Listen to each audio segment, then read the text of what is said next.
All right, welcome to the SPS Check-In. I'm Coleson, joined by Matt Penn, one of my SPS colleagues here. Good to see you.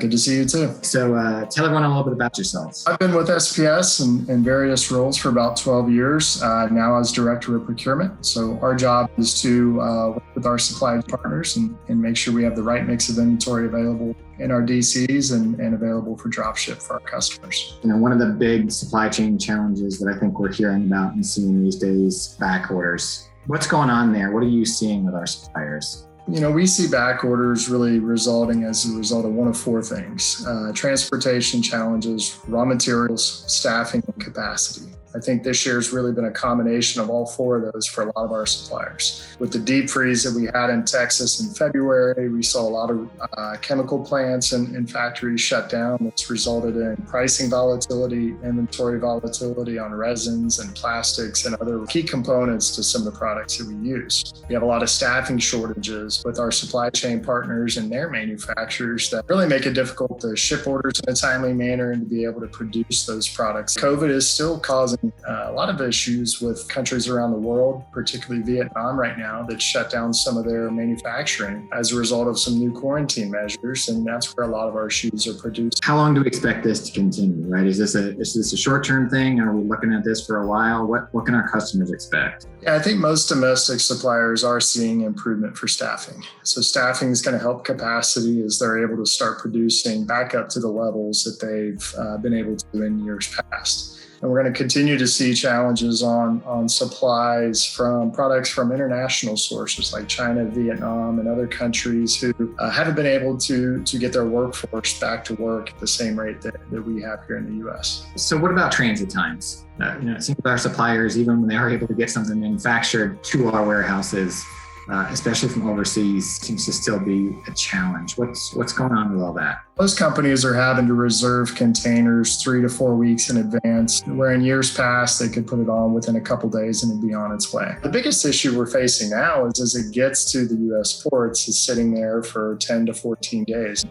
addition to the length and transit time, we're seeing the cost of those shipments go up exponentially. So we've seen some volatility in the pricing of those products as well. It's been a big challenge for our supply chain partners. What are we doing about this? Right? How are we going to help our customers navigate these supplier shortages? What are we doing for them in the meantime?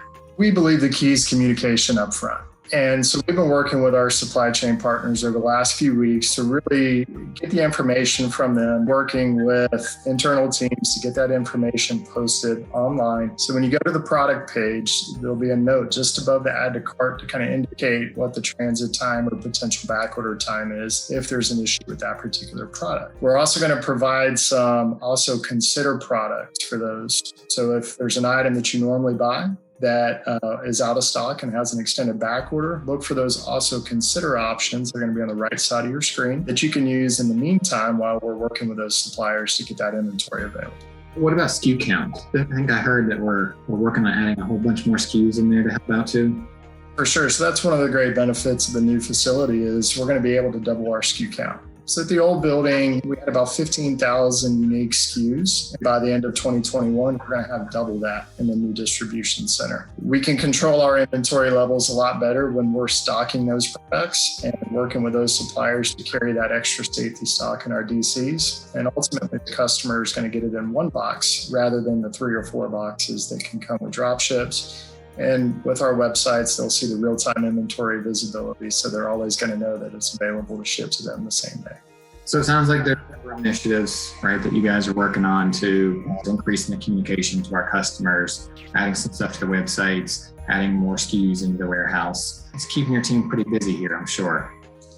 It certainly is, but that's what we do. Our goal is to make sure that our customers and our patients are getting the products that they need to be able to live their lives. And it's been some unique challenges the last 12 to 18 months, but I think we're ready to rise to the challenge and continue doing so. Thank you, Matt. Thanks to your team for everything you're doing to navigate us through these challenging times, to say the least. Appreciate what you guys do on the supply chain side and helping us to get through these back orders. Appreciate it all, and all we have time for today. So thanks for being here, Matt, and thank you all for watching.